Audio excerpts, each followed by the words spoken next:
오늘은 산과 염기에 대해서 알아보겠습니다.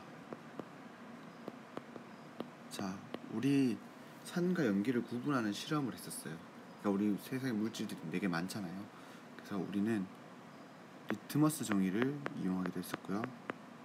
리트머스 종이를 이용하기도 했었고, 근데 리트머스 종이는 붉은색과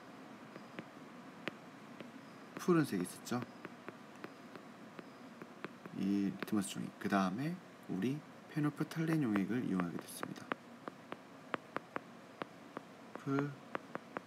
탈레인 용액. 그 다음에 뭘 이용했냐면은 BTB 용액도 이용했었죠. BTB 용액을 이용해서 산성과 염기성을 구분하게 됐어요.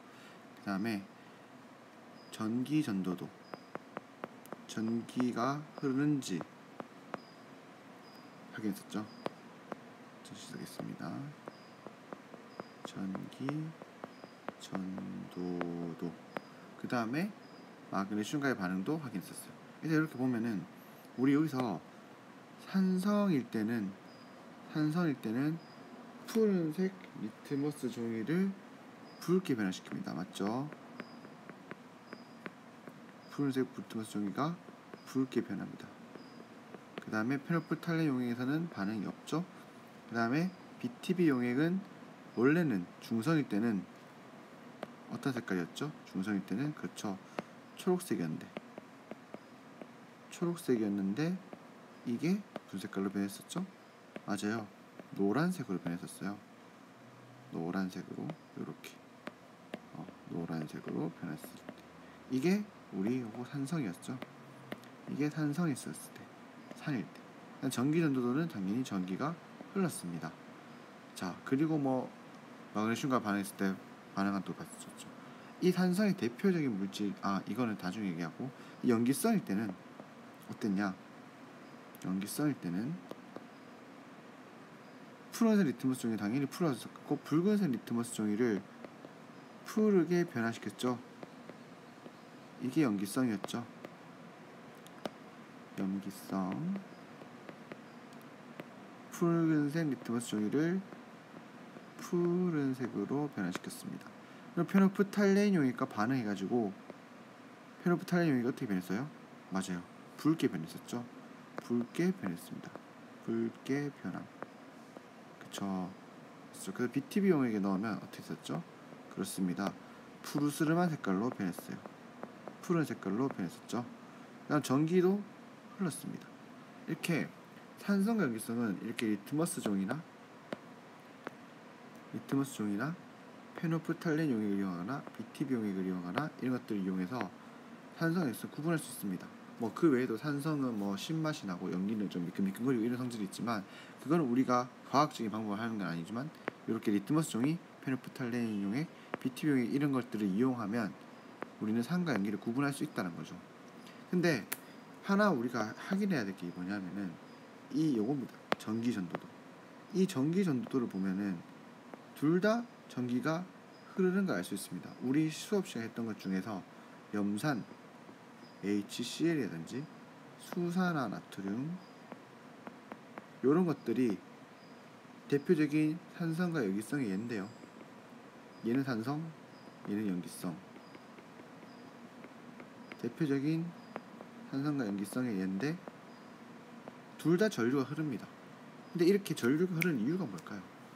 전류가 흐르는 이유는 우리가 2학년 때 배웠던 뭘 알아야 되냐면은 이온이라는 걸 알아야 됩니다.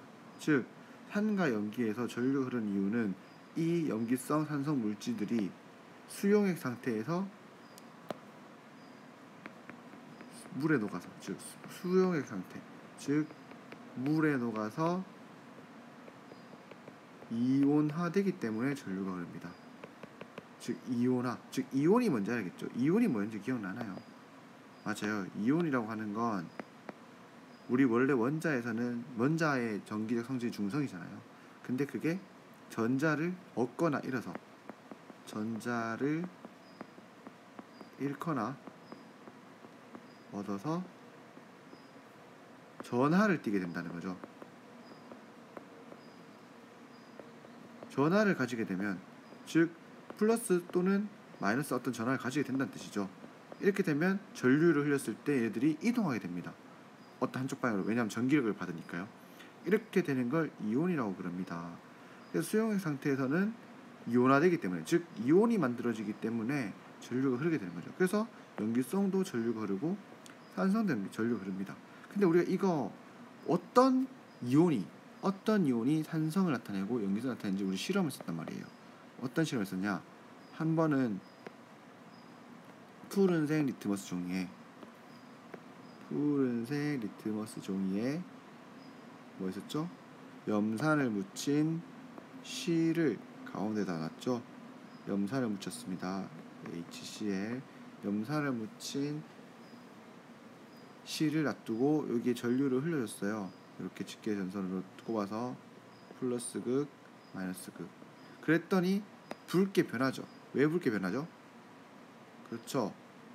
산성일 때는 푸른색 리트머스 종이가 붉게 변한다 했으니까. 붉게 변하는데 이 붉은 게 어디로 많이 이동하는 걸 볼 수 있어요? 그렇죠. 마이너스 쪽으로 많이 움직이는 걸 볼 수 있었죠.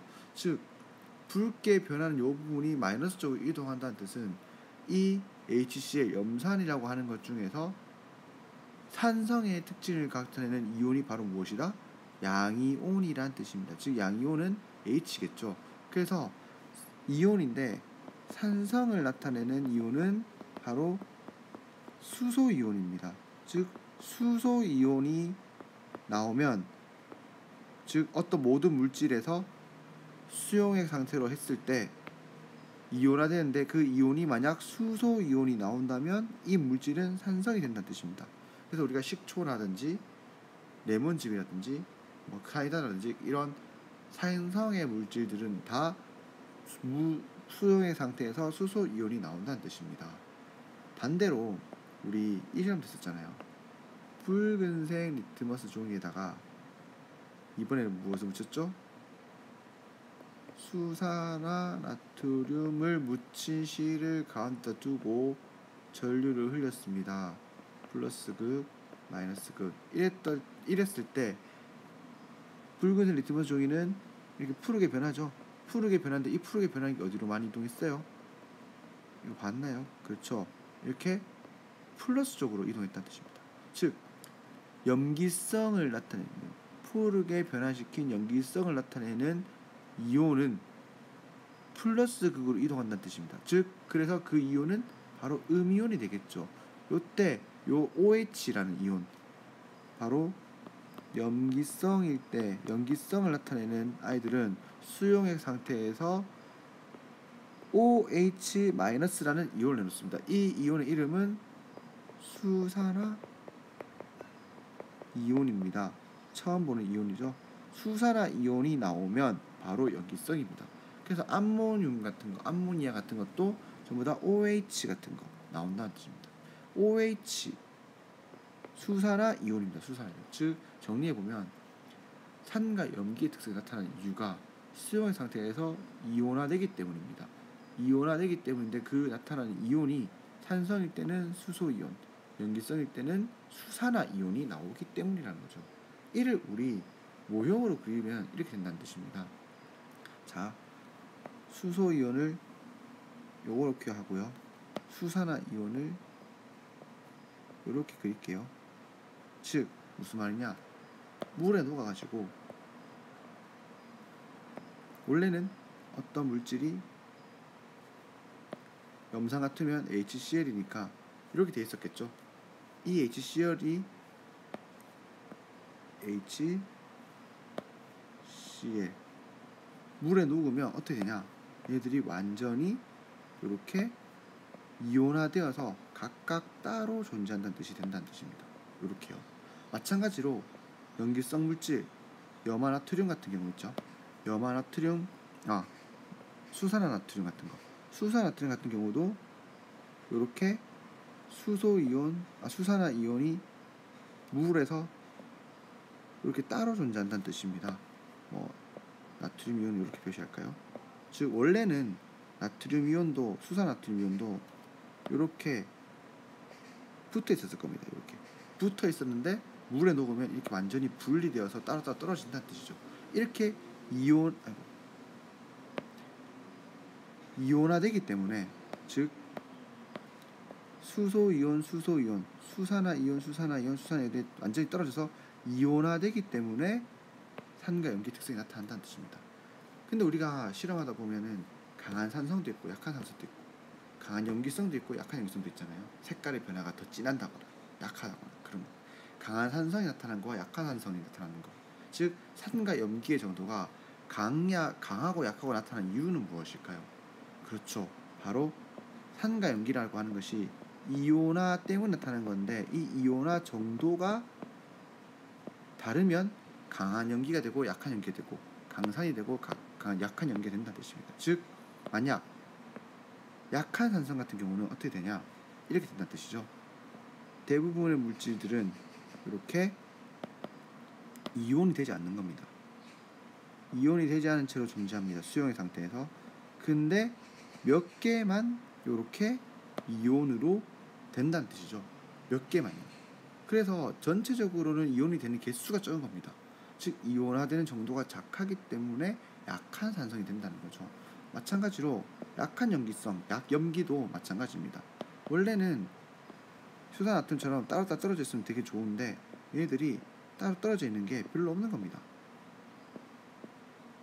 이렇게 보통의 물질들은 이렇게 이온화되지 않고 같이 이렇게 이온화된 상태로 존재하지 않는데, 진짜 드물게 이온화돼서 이렇게 존재한다는 거죠. 즉 산과 염기의 특성이 나타나는 이유는 이온화 때문이다. 이온화되면서 산성이 나타나고 염기성이 나타나는데, 그 산성을 나타내는 이온은 수소이온, 염기성을 나타내는 이온은 수산화이온이라는 뜻입니다. 그리고 산성과 염기성의 정도, 강산이냐 강염기냐, 강산이냐 약한 산성이냐, 강한 염기성이냐 약한 염기성이 나타나는 것은 그 이온화가 되는 정도에 따라 다르다는 것을 알고 있으면 됩니다.